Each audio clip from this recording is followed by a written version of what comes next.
Kumusta po tayong lahat? Lalong-lalo na dyan sa Pilipinas.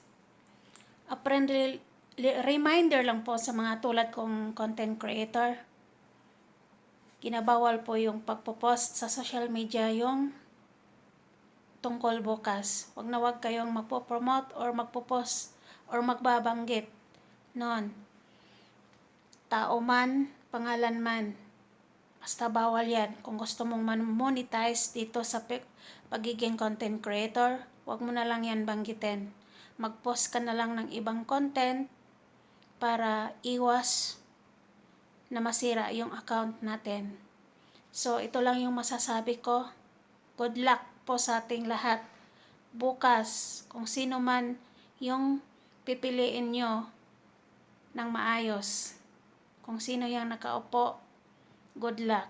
So, sana po ay nasa mabuti tayong kalagayan at nasa mabuti tayong pag-iisip. So, good luck sa atin lahat guys. Thank you everyone. Follow for more for the next video.